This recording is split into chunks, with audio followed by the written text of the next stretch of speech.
In this video, we are going to look at the XML HTTP request object. So we're going to learn how these applications can work using XML. And I'm not going to do a lot of demonstrations with this. We'll save most of our demonstrations to use JSON. But we have this thing called an XML HTTP request object that we need to make. And once we've created that object, it has some methods.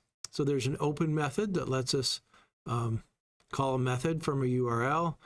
We have a send method that will actually send our request when we want to actually make it. We have some properties we can set for like response type, ready state, status, response. And we have some events where we can set callback functions. When the ready state changes, run this piece of code. If an error happens, run this other piece of code. So let's take a look at some of this. So this is some code that uses an XML HTTP request object. Okay, so the first thing we're going to do is create the object. So we're going to new XML HTTP request. It's really that simple. We create that object, and we're calling that object XHR.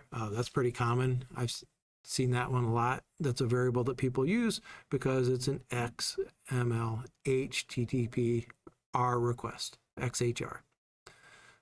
All right, so once we have this object created, we can set some things on it. So the first thing we're going to do is XHR, we're going to set the response type to JSON. That means when we make this XML HTTP request, we're still requesting that it comes back in JSON in this case. So we're not even going to mess with decoding XML apparently. So we're still using an XML HTTP request, but we're saying, hey, when you send me your response, send it as JSON. And then we have this XHR on ready state change. And this is something called a callback function. So when you make a request over the internet, it doesn't happen instantaneously. You don't want your page to stop loading. You don't want your code to stop loading. You want things to continue running. When you do this, you're saying, hey, we're going to make this request ultimately down here when we do send. Okay. But this object is going to sit and wait because it might take a while to go out on the internet. The server has to process the request and it has to send some data back. This on ready state change is waiting to hear back. Okay, and once we get a response and the ready state is changed, it's going to run the code in here. It's going to check the ready state first and make sure it's equal to 4 and that the XHR status is 200. Now you may have seen the 200 is a success code. You know from your time on the internet, you have probably seen page not found, and that's an error code 404. So if that would happen, the status would be 404 here, and the ready state would not be 4.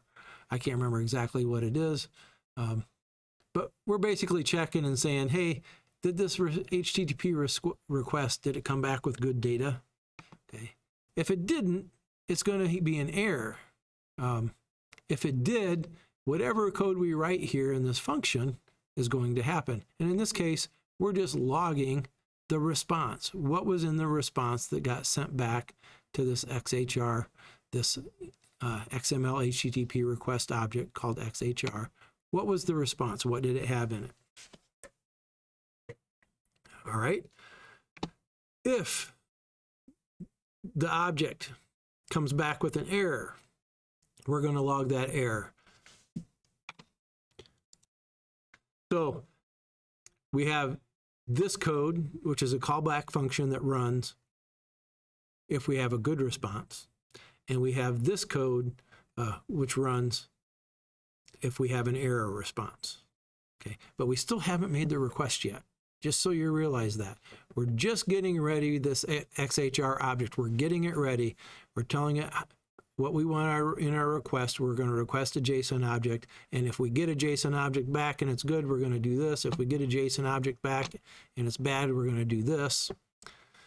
Now we're going to say, hey, XML HTTP request object, XHR, open, use a GET request, and go to this address, and this is the same address we just did in the previous video, with Postman, JSON placeholder.typicode.com/users. So we're using this request object to open that address, and then we tell the request object, send the request. Okay.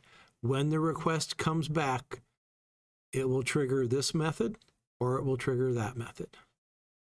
And here's the data we get back. And this is not formatted as neatly as Postman does it. But in this case, we're logging it to the console. And if we'd go look at the console after running this application, we'd see the names, Leanne Graham, her username Brett, email, address, and all the information. We could use the console to decode all that, but to me, Postman works easier. That's why I always teach my students how to use Postman. Postman can do a lot of things. All right, so we've talked about the members of an object. All these different things, these fields and methods were members of the XHR object. We've talked about what a callback function is. It's the function that runs once we get a response. We call that callback function. All right, so that's it for XMLHttp response demonstration. In the next video, we're going to learn how to use the Fetch API.